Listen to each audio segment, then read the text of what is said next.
পরে আমাদের ইউনিয়নের সরকারের আমলে যেগুলা হয়েছে ওইটার কোনো অ্যাকশানে আপনারা যায়নি। আমরা সবাই মিলেমিশে আছি এবং ওনারা চলে গেছে, কিন্তু আগে আমাদের উপর অনেক অত্যাচার তারা করছে, কিন্তু আমরা ওই অ্যাকশানে যাইনি। এবং আমাদের উপরের নেতাদেরও নির্দেশ ছিল, সাধারণ মেয়েরও নির্দেশ ছিল যে কোনো ঝামেলার দরকার নেই, এরা যারা অন্যায় করছে এরা যখন ছাড় হয়ে গেছে তাদের উপরে কোনো অত্যাচার করার প্রয়োজন নেই। আমরাও ঠিক অভিভাবকের উপরে তাদের লোকে কোনো যা ঝামেলা করি নেই, মামলা মতো আমরা জানি বা তাদের কোনো ক্ষয়ক্ষতি আমরা করি নাই, আমাদের লোকজনে করে নাই। এবং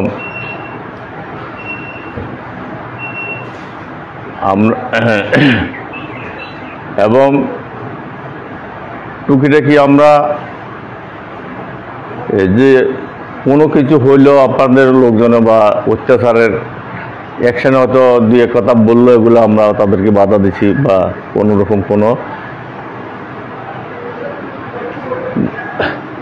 কোনো কিছু করার জন্য দিই নাই। ধন্যবাদ। আচ্ছা, জনাব,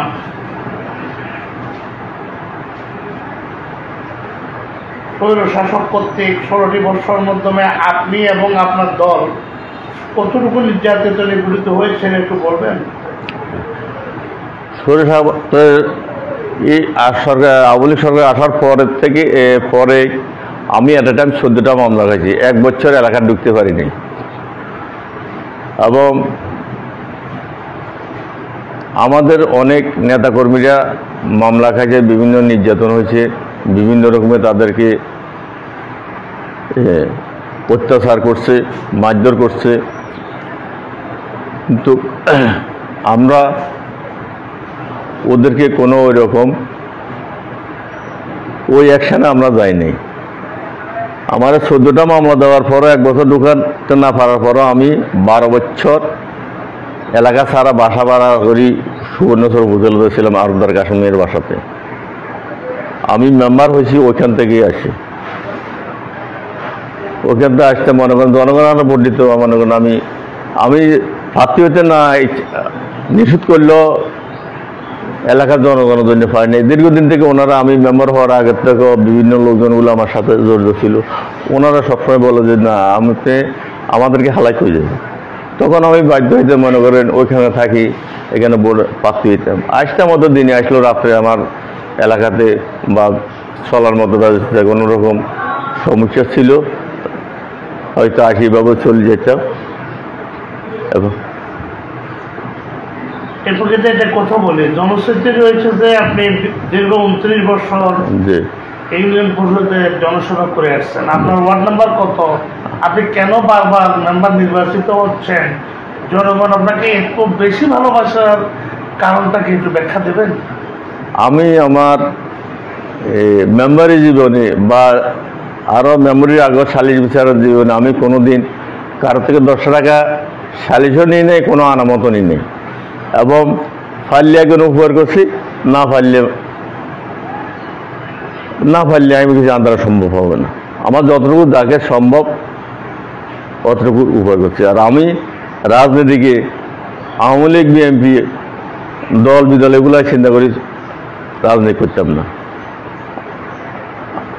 যখন এই যে রিলিফগুলো আমার যতটুকু আসে, কি আমার ভোট দিচ্ছে না যে এটারও চিন্তা নাই, কিন্তু এই কারণে মানুষ আমার ভোট দিয়ে মানে আমি মেম্বার হইতেছি বারবার। জনাব, যাক অনেক কথা বললাম, আপনি একজন জনপ্রতিনিধি, জনসেবক। জনসেবা করাটা ইসলামেরই একটা অংশ। ইসলাম জনসভার প্রতি যথেষ্ট গুরুত্ব আরোপ করেছেন। আপনি তো বহুদলীয় গণতন্ত্রের প্রবক্তা, শহীদ প্রেসিডেন্ট জিয়াউর রহমানের আদর্শ অনুসারী। প্রেসিডেন্ট জিয়াউর রহমান অংশীদারিত্ব গণতন্ত্রে বিশ্বাস করতেন। আগামী সংসদ নির্বাচনের জন্য দেশ নায়ক তারেক রহমান, তারুণ্যের অহংকার ও আলহাজ মোহাম্মদ শাহজাহানের হাতকে শক্তিশালী করার জন্য আপনার 3 নং ক্লার্ক ইউনিয়নের ছাত্রদল, যুবদল, চাষি দল, কৃষক দল ও বিএনপিকে কতটুকু সুসংগঠিত করে রেখেছেন বলে মনে করছেন? আপনার মোহাম্মদ শাহজাহান এই অঞ্চলে অনেক বনদস্যু হইতে বিভিন্ন খারাপ পরিস্থিতির লোকজন হইতে এদেরকে একসময় এলাকাতে চুরি ডাকাতি হইতো। এই চুরি ডাকাতিগুলো সপ্তাহ 15 দিন কন্টিনিউ এগুলোতে চুরি ডাকাতি হইতো। তো মোহাম্মদ শাহজাহান আমাদেরকে শেল্টার দিত, মনে করেন এদেরকে দমন করার জন্য। আমরা ওনার হাত ধরে মনে করেন এই চোর ডাকাত বনদস্যু এদের বিরুদ্ধে করছি। বনদস্যু একসময় এইসব এলাকাগুলা ছিল। আপনার বনদস্যু আমার বাড়িঘর বনদস্যু এলাকা থেকে 20 কিলোমিটার দূরে আছিল, কিন্তু ওইখান থেকে যে আমার বাড়িঘর লুটপাট করে লেগেছে। আমি এই এলাকা থাকতে পারি না। আমি 1 বছরের মতো ইয়েতে ছিলাম, মাঝি টাউনে ছিলাম। আমার শ্বশুরবাড়িতে ছিল আরও একটা যারা, আমি বাড়িঘর ছাড়া ছিলাম। আমার বাড়িঘর লুটপাট করে সব কিছু নিয়ে গেছিল। তো ওইসব কাজকর্মগুলোর কারণে বিএনপির আমলে শাহজাহান মিয়া যথেষ্ট এই এলাকাতে রোডঘাট, স্কুল, মাদ্রাসা বিভিন্ন প্রতিষ্ঠানগুলো করছে এবং বিভিন্ন কাজকর্ম করছে। এই কারণে যাই এই এলাকার লোকজন শাহজাহান মিয়ার ঘাঁটি বললে চলে, বিএনপির ঘাঁটি বললে চলে। এটা হলো শাহজাহান মিয়ার ব্যক্তিগত কারণে যাই। এবং শাহজাহান মিয়ার সাথে আরও আমাদের এবিএম জাকারিয়া, সুবর্ণচরের জাকারিয়াও মনে করেন আমাদেরকে যথেষ্ট রকম সহযোগিতা করতো। কোর্টে কাছারিতে মামলা মোকদ্দমা, মানুষের বিভিন্ন সুখ দুঃখে। এই কারণে ওনাদের জনগণের ইয়েতে যাই রইল আপনাদের এই এলাকাটা সুবর্ণচরটা, বিশেষ করে সুবর্ণচরটার কথা আমি বলতেছি। সুবর্ণচরটা যথেষ্ট তাদের জনপ্রিয়তা আছে। এখানে বিএনপির ঘাঁটি বললেই চলে সুবর্ণচরটা বর্তমানে। ধন্যবাদ। আপনি যে সুবর্ণচরের অঞ্চলটাকে জাতীয়তাবাদের শক্তির ঘাঁটি হিসাবে আখ্যায়িত করেছেন, আপনি যে শেখ হাসিনা স্বৈর শাসকের সাধারণ নির্যাতনের মুখে শহীদ জিয়ার আদর্শের অনুষ্ঠানী হয়ে আপনি যে রাজপথের লড়াকু সৈনিক লড়েই যাচ্ছেন, তাই বাঙালি জাতির পক্ষ থেকে আপনাকে কৃতজ্ঞতা জানাচ্ছি। জনাব, আপনার দল যদি নির্বাচিত হয়, স্বৈর শাসকের সেই নেতা কর্মীরা তো আজও এলাকাতে আছে, আপনি তাদেরকে কোন দৃষ্টিতে দেখবেন? কি তাদেরকে সেই তাদের মতো আচার ব্যবহার দেবেন, নাকি আপনি আরো ভালো কিছু দেবেন? তাদের মতো কুকুরে কামড় দিলে মানুষকে ফাইয়ে নিয়ে কামড় দিই। কুকুরে আমি যদি মানুষ হই, তাহলে আমি কেন কুকুরে কামড় দিই? এরা আমাদের উপর যে অত্যাচার করছে, এই অত্যাচার আমরা সহ্য করছি। আমরা তো এখনো তো আমরা তাদের একসাথে যেতে পারতাম, কিন্তু আমরা কোনোদিন তো একটা শব্দ তাদেরকে বলি নাই। এবং তারা যেগুলো করছে, যেরকম অন্যায় করছে, এরকম অন্যায়ের পরিবর্তে তারা সে সাজা ভোগ করতেছে। এখন এলাকা ছাড়া যারা সন্ত্রাসী করছে, বিভিন্ন কিছু করছে, এরা এখন এলাকা নাই, এলাকা দেশ ছাড়া হয়ে গেছে।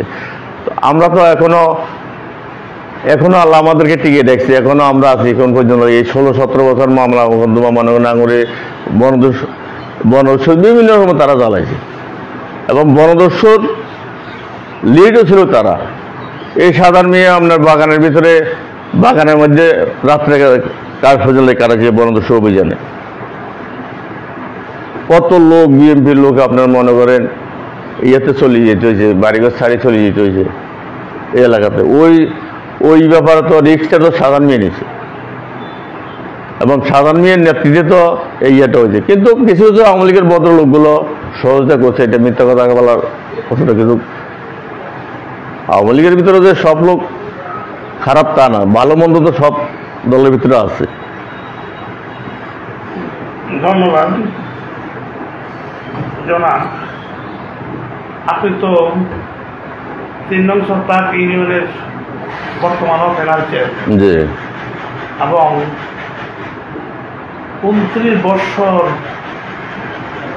আপনি রানিং মেম্বার এই ইউনিয়ন পরিষদে রয়েছে। আপনার ইউনিয়নের আইন শৃঙ্খলা পরিস্থিতি, অবকাঠামো উন্নয়ন এবং আপনার ওয়ার্ড নম্বর কত কি জানতে পারি? আমার ওয়ার্ড নাম্বার 2। আপনার 2 নম্বর ওয়ার্ডের জনগণ আপনাকে যে আশার আকাঙ্ক্ষা নিয়ে নির্বাচিত করেছে, আজকে 29 বছর আপনাকে ধরে রেখেছে, আপনি জনগণের আশার প্রস্ফুটিত কতটুকু পড়াতে পারছেন, আকাঙ্ক্ষা কতটুকু পূরণ করতে পারছেন বলে মনে করেন? আমি সরকালাক মোহাম্মদপুর একটা ইউনিয়ন ছিল, তখন থেকে তো আমি মেম্বার ছিলাম এবং আমার ইউনিয়নটা ওয়ার্ডটা আগেও আরও অনেক বড় ছিল। এটা ইউনিয়ন দুই ভাগ হওয়ার পরে, ইউনিয়ন ভাগ হওয়ার পরে ওয়ার্ডগুলো কিছুটা ছোটো চেঞ্জ হয়েছে। আমি আমার ওয়ার্ডগুলোতে অনেক সময় রাস্তাগুলো হয়তো নতুন নতুন রাস্তাগুলো পাবলিকে একত্রিত করি, পাবলিকের থেকে কিছু সান্নাবান্ধা করি, মনে করেন আমরা নিজেরা সহ দিই, নতুন নতুন রাস্তাগুলো বাইর করছি প্রথম মানুষ চলাচলের ইয়ে। পরবর্তীতে এগুলো আমরা সরকারিভাবে করে নিয়েছি, প্রথম আমরা নিজেরা এগুলো উদ্যোগ নিয়ে করে নিয়েছি। এবং আমি চোর ডাকাতির কারণে যাই বাড়িঘর ছাড়া ছিলাম, আমার বাড়িঘর 7 বার বাড়ি ডাকাতি করছে, আমি তারপরেও চোর ডাকাতির বিরুদ্ধে করিনি, এই পক্ষে যাইনি। আমি চোর ডাকাতির বিরুদ্ধে করছি, বিরুদ্ধে করার বাবদ চোর ডাকাত ধরছি, দৌড়ি সালাম দিয়ে আমার সাথে ওসি বাকল সাহেব ছিল, বাকল সাহেব আমার ফেসা দিয়ে অভিযানটা করাইছে এবং বাকল সাহেব সহযোগিতা করছে, প্রশাসন দিয়ে সহযোগিতা করছে। কিন্তু ওই সহযোগিতার কারণে ওই অঞ্চলের এই সুবর্ণচরের এই অঞ্চলটা খালি ছট লাগবে তা না, অবদা ইউনিয়ন, জবলি জব্বরের আমানুল্লাহ, এইসব ইউনিয়নটাও আপনার মুক্ত হয়ে গেছে। এখানে একটা বিরাট ডাকাতের গ্যাং ছিল, এই ডাকাতগুলো আমরা জনগণের পাবলিক দিই এবং পুলিশ দিই অভিযান করি নিষেধ করছি। ধন্যবাদ। আগামী দিনগুলোর জন্য আপনি সরকার ইউনিয়নের জনগণের জন্য কি করতে চান, কি স্বপ্ন রয়েছে আপনার আগামী দিনগুলো? আবার যদি এই ইউনিয়নের জনগণ আপনাকে বা এই 2 নং ওয়ার্ডের জনগণ আপনাকে মেম্বার নির্বাচিত করে বা এই ইউনিয়নে আপনি দায়িত্ব পান, তখন এই ইউনিয়নের জনগণের জন্য কী করবেন? জনগণের জন্য জনগণ যেভাবে শান্তি দেখতে পারে এবং আমার ওয়ার্ডের উপরে আওয়ামী লীগের সরকার আমলে হয়েছে, অনেক কিছু করছে, মনে করেন আমারও ধরি আনার জন্য এরা এদের লোকজন গেছে, কিন্তু ভবিষ্যতে এখন যখন সরকার নাই, ভবিষ্যতে কোনো লোক আমার ওয়ার্ডে যায় কোনো রকম তাবালিং বা মানুষের জনগণকে কোনো হয়রানি করতে না পারে এবং চুরি ডাকাতি এগুলো আগে যা ইয়ে করছি এখন তার চেয়ে আরও বেশি করবো। আমার এলাকার লোকজন শান্তিতে ঘুমাইতে পারে এবং এলাকার টুকটাক যেসব কাজকর্মগুলো অসমাপ্তি আছে যতটুকু সম্ভব আমি এতটুকু চেষ্টা করে যাবো। অবকাঠামো উন্নয়ন, আইন শৃঙ্খলা উন্নয়ন এবং সার্বিক নিরাপত্তা দিতে চেষ্টা করবেন। চেষ্টা করবো। ধন্যবাদ জনাব।